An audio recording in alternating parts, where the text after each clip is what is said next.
Welcome. This is the Pink Ranger Super 7 figure. So from the Yellow Ranger was the first release, the Pink Ranger was released later. So you actually have better articulation where the Pink Ranger can actually look all the way up, all the way back down. So that was an improvement. Now the other thing I guess people are going to ask about is the skirt. Like what is kind of articulation can you expect from her? And you can go all the way out to about there with the skirt, and then you can kind of make it, you can kind of do like all the way like that, like to sit down. So the skirt does have some flexibility. I had to be careful.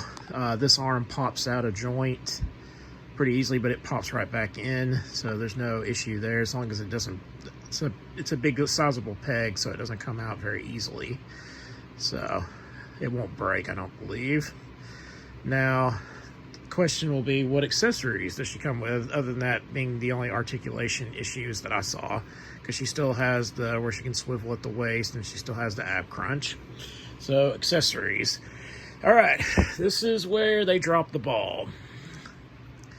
Alright, so this is the Amy Jo Johnson head.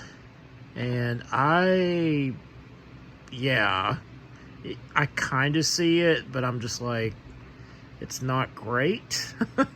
I'm like, I was really expecting more for as much as these figures cost. The really atrocious one is this next one. This does not look like Catherine Sullivan at all. I don't know what they were thinking. It does not look like her in the slightest. I mean, yeah, this was the hair that she had when it first started, but that's just not great. They should have... this is where Hasbro did better. At least the sculpt head that came with Catherine actually looked like her. First accessory that was on the same tray as the heads and the main figure was the bow. This one does have the string attached to it. So, and of course it does say Power Rangers on it instead of Zyuranger, and it has the coin just like it does on all the different power weapons. Can't really make out the pterodactyl too well. So we got the tray of figures, the other accessories.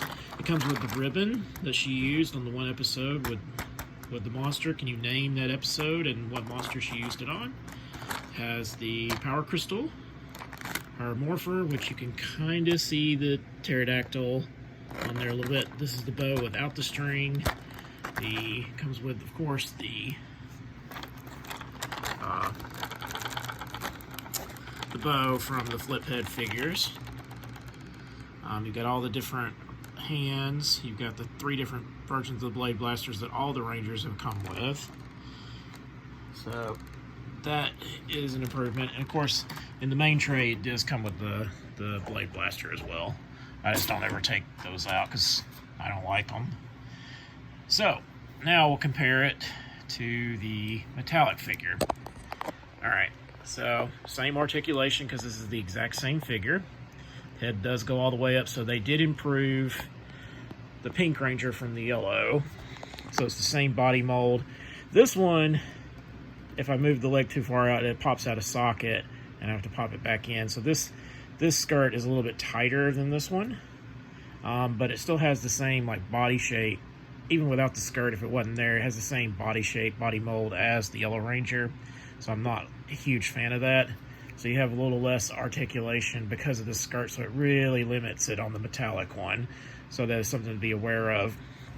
And of course, the reason why it has the pterodactyl and not the crane from the movie is I think they were avoiding rights issues because they don't own the rights to the 1995 movie.